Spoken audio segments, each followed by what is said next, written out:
What happens when a CEO orders a meal at his own diner and discovers the truth behind the smiles? Before we dive in, kindly hit the subscribe button and let us know where you're watching from in the comments. Jordan, the CEO of a growing diner chain with 13 locations, had always prided himself on creating a family-friendly atmosphere.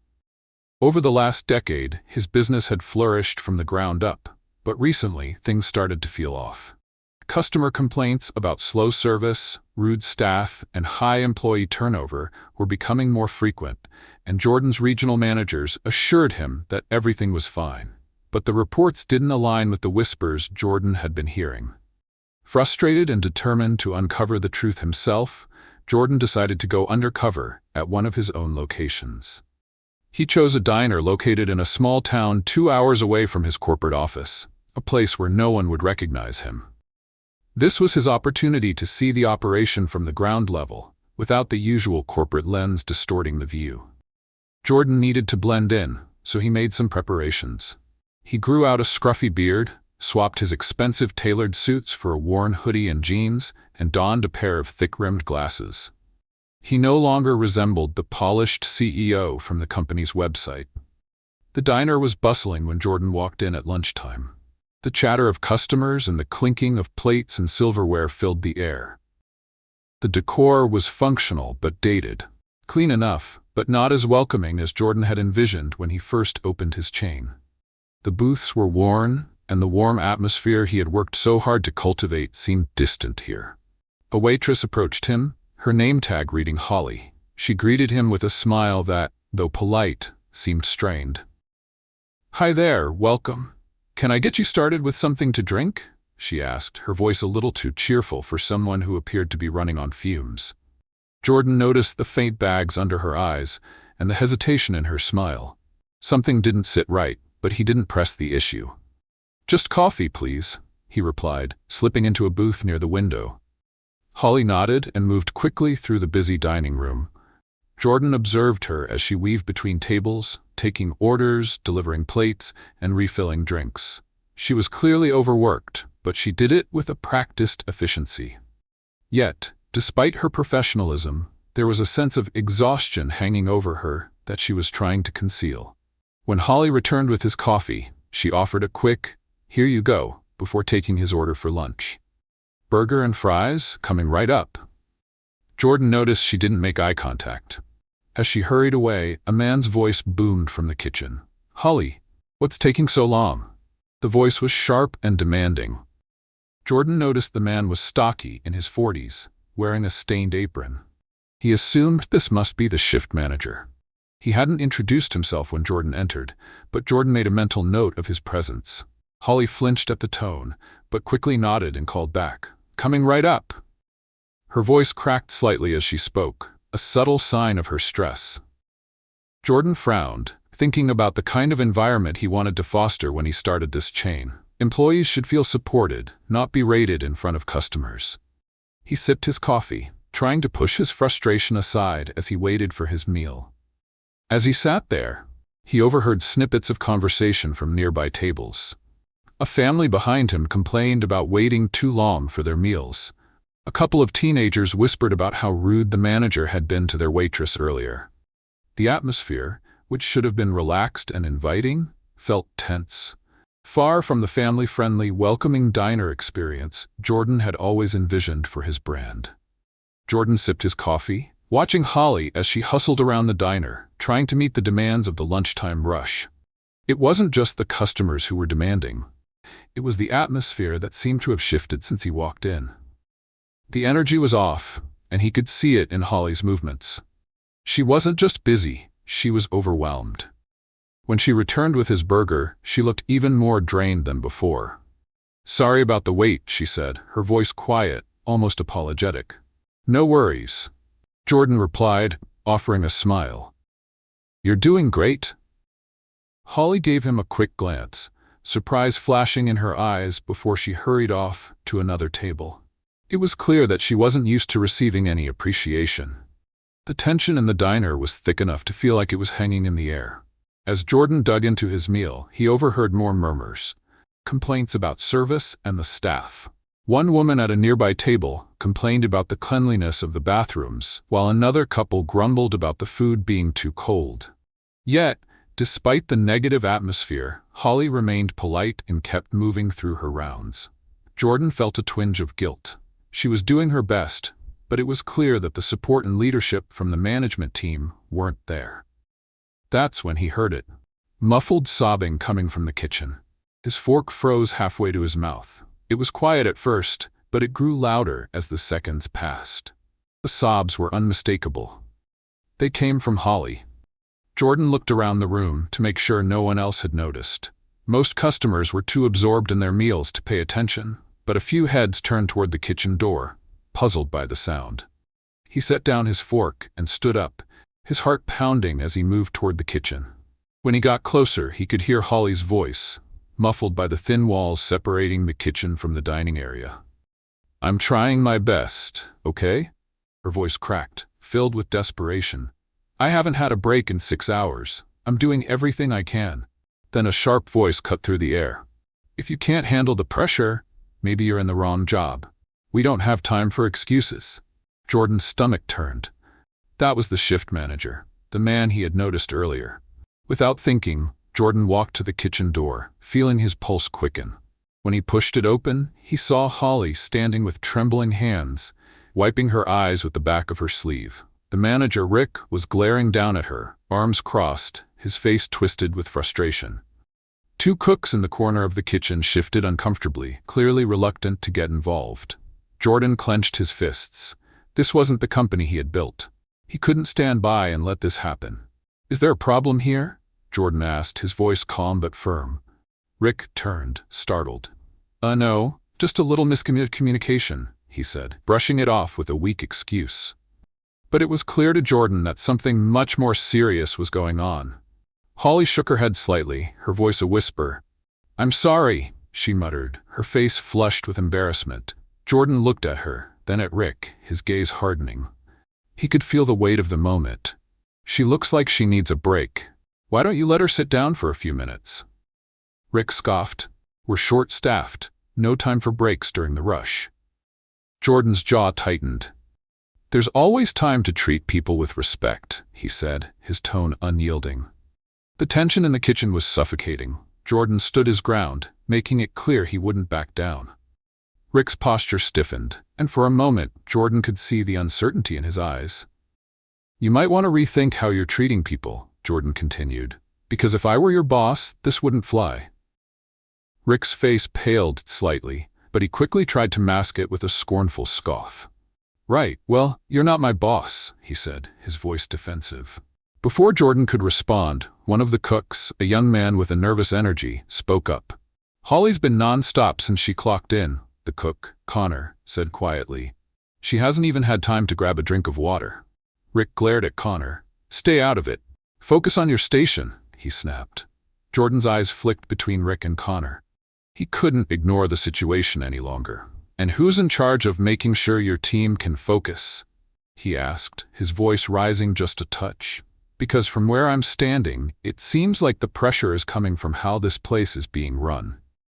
Rick's bravado started to crack. He opened his mouth to argue, but Jordan cut him off. "This isn't just about pressure, it's about how you treat people. And what I've seen here is unacceptable." The room went silent, save for the hum of the kitchen equipment. Holly stood in the background, still wiping her eyes, as Jordan held Rick's gaze. The manager was no longer in control. The power had shifted, and Jordan knew it was time to take action. The weight of the moment didn't lift as easily as Jordan had hoped. The tension in the kitchen lingered, but his resolve only strengthened. He wasn't about to let Rick's toxic behavior slide. Jordan watched as Holly wiped her eyes again, her composure fragile but holding. Without saying another word to Rick, Jordan turned and walked back into the dining room. He needed to keep things calm before he took any more drastic steps. He knew that confronting Rick in front of the entire staff and customers wasn't the answer just yet, but he couldn't stay silent. Back at his booth, he scribbled some quick notes on his phone. Observations. Details. Complaints. The cracks were visible, but now it was time to assess the full extent. He had seen enough. Soon, Holly returned to her duties, but her movements were slower. The energy in the room was different, though, like a quiet storm had passed. Despite her exhaustion, she still smiled at customers, but it wasn't the genuine warmth Jordan was used to seeing in his diners. There was a sense of forced cheerfulness, a mask she wore to cover the strain. Rick eventually retreated into the kitchen, still fuming but seemingly acknowledging the weight of Jordan's presence. Jordan didn't need to exchange more words with him for the moment.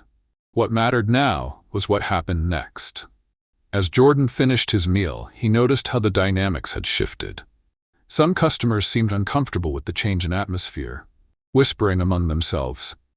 One family at a booth nearby exchanged glances, probably noticing the discomfort between the staff. When Holly came over to drop off the check, Jordan made sure to keep things light. "Thanks for the service today," he said, his tone casual but sincere. Holly gave him a small smile, the kind of smile that didn't reach her eyes fully. "Thank you. Sorry again about earlier," she said softly, avoiding his gaze. "You don't need to apologize," Jordan replied, slipping a few bills into the billfold. "You're doing great. I'm sure things will get better." Holly looked surprised at his words, her eyes meeting his for the first time. For a brief moment, the exhaustion in her eyes softened. "Thanks," she whispered, the gratitude in her voice palpable. "It means a lot." Jordan nodded, watching her head back to her station. As the lunch rush continued, he couldn't shake the feeling that something needed to be done here, something bigger than just observing. After finishing his meal, Jordan stood and left the diner, his mind already working on the next steps. His phone buzzed in his pocket. Janet, his assistant.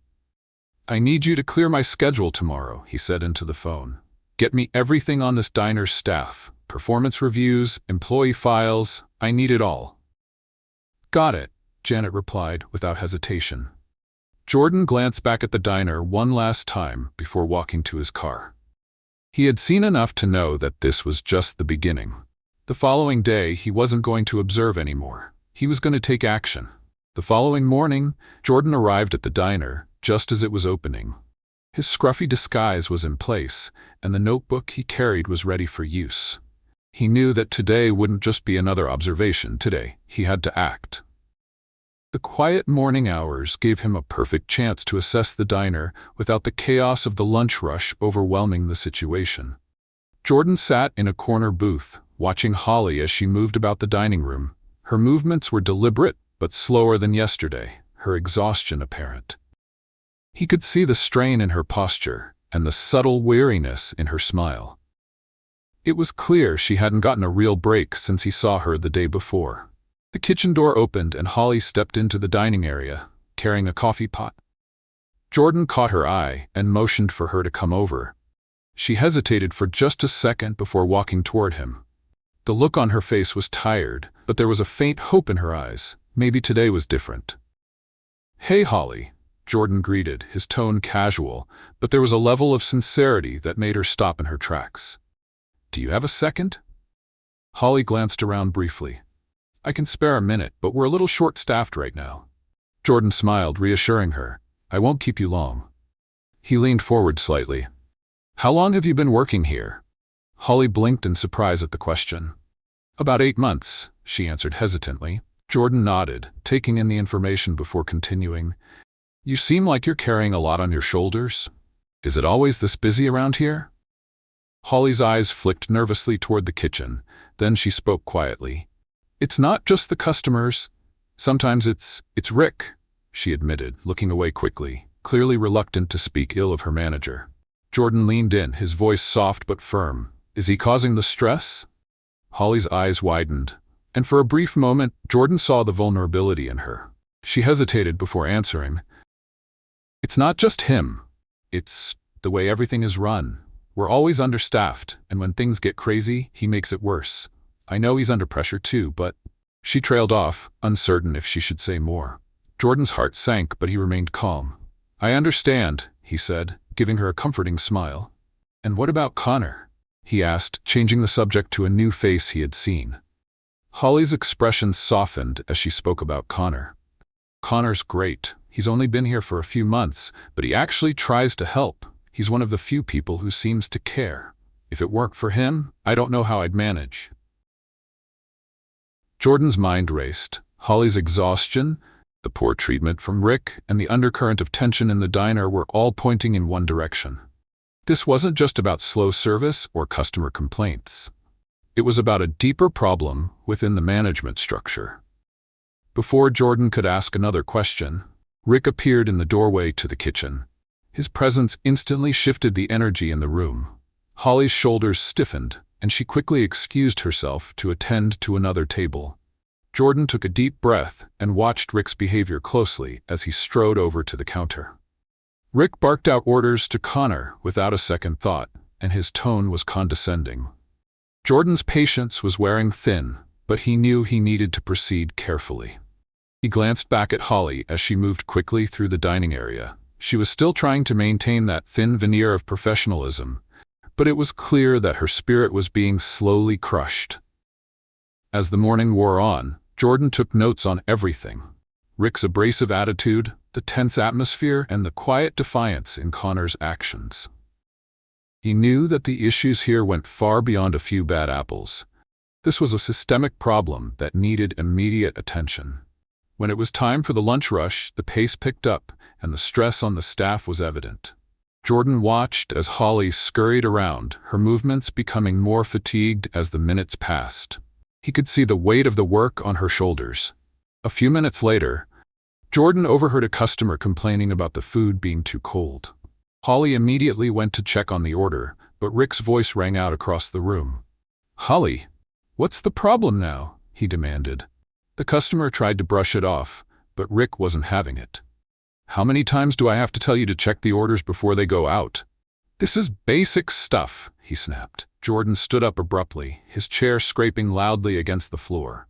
The room fell silent, and all eyes turned to him. "That's enough," Jordan said, his voice firm and steady, cutting through the tension in the air. "Rick, step away for a moment." Rick turned toward Jordan, a sneer forming on his face. "Who the hell do you think you are?" Rick demanded, his tone dripping with sarcasm. Jordan didn't flinch. He reached into his pocket and pulled out his wallet, flipping it open to reveal his company ID. "I'm Jordan Knight," he said, locking eyes with Rick. "I own this diner and 13 others just like it." The room went still. Holly froze in place, her eyes wide with shock. Connor peeked out from the kitchen, and even the customers seemed to hold their breath. Rick's face drained of color before flushing red with embarrassment. "I didn't realize," he stammered. Jordan cut him off before he could finish. "No, you didn't, because if you had, you wouldn't have treated my staff this way." Jordan turned toward the rest of the staff. "Everyone, take a break," he said, his tone leaving no room for argument. "Rick, we're gonna have a conversation in the back. Now." The diner staff exchanged uneasy glances, but they quickly moved to take their breaks. Jordan's eyes never left Rick as he motioned for him to follow. Jordan knew this wasn't just about getting through the day. It was about taking control and addressing the toxic culture that had developed under Rick's management. This was just the beginning. The next day, Jordan arrived at the diner early, disguised in his hoodie and glasses once again. The staff had no idea that their CEO was in their midst. The morning rush was calm, offering Jordan the chance to observe how things were running without the usual chaos of lunch. Holly, now on her second day after the confrontation, looked more alert. She moved with purpose, but Jordan could tell the stress of the previous day still lingered in her eyes. She was doing her best, but the weight of the responsibility was apparent. Rick had been absent that morning, but Jordan knew he had already decided to take action. With everything he'd seen the day before, there was no room for debate. At the end of the shift, Jordan pulled Holly aside once more. "How are you doing today?" he asked, his tone warm but direct. Holly hesitated, glancing at the other staff members as they finished their tasks. "Better, but I still feel like things aren't right," she admitted. "I don't know how much longer we can keep going like this." Jordan nodded, his resolve firm. "I understand. I've seen enough to know what needs to change here. We're going to fix this." As the diner emptied out for the night, Jordan called a quick staff meeting. Holly, Connor, and the remaining employees gathered in the back. Jordan stood in front of them, finally revealing his identity. The room went silent as they processed the shock of the revelation. "I'm Jordan Knight, the owner of this chain," he began, "and I've been watching how things have been run here. What I've seen is unacceptable." The employees waited, some clearly nervous, others with a sense of relief starting to show on their faces. "We're going to make some immediate changes," Jordan continued. "First, we're bringing in a new manager with experience in leadership, someone who knows how to treat the staff with respect, and we're going to make sure the diner is properly staffed from now on. No one is going to work themselves into the ground here. Most importantly, you'll all be heard. And you'll be supported." Holly and Connor exchanged glances, hope beginning to replace the tension. "And," Jordan added with a smile, "you've both earned promotions. Holly, you're getting a raise, and Connor, you're taking on more responsibility with a leadership role. You've been the backbone of this place, and it's time that's recognized." Tears filled Holly's eyes as she looked at Jordan, her voice shaking as she whispered, "Thank you." Jordan smiled back. "You've earned it. Now let's make this diner the place it was always meant to be." As the meeting ended and the staff began to filter out, Jordan felt a weight lift from his shoulders. He had taken the first steps to fix what was broken. The diner chain still had a long road ahead, but today, for the first time in a long time, it felt like it was heading in the right direction. Over the next few weeks, Jordan made good on his promises. He visited the diner regularly, staying on the floor alongside the staff and learning more about their challenges. The changes started small, but grew in impact. A new manager, Denise, was hired. Her calm demeanor and experience quickly earned her the respect of the staff. She made it clear that people would be treated with respect, and breaks were no longer optional during the busiest shifts. Holly and Connor were settling into their new roles. Connor, now promoted to assistant manager, took on more responsibility and felt empowered to voice his concerns.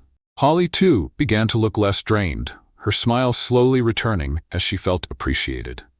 The biggest change, however, was in the atmosphere. The diners no longer felt tense. Customers commented on the friendlier vibe and quicker service. The complaints about rude staff dwindled, and employees seemed more engaged and happier. One afternoon, as Jordan prepared to leave for the office, Holly stopped him by the door. She smiled, a genuine, tired but grateful expression. "I just wanted to say," she began, "this place feels different now. It actually feels like it matters." Jordan smiled back. "It does, and so do you." As he left the diner, he felt a rare sense of pride. The transformation was beginning, and he was no longer just a distant CEO. He was a leader who cared for his people and made decisions that actually made a difference. If you enjoyed this story, make sure to like, subscribe, and hit the notification bell so you never miss another powerful story like this one.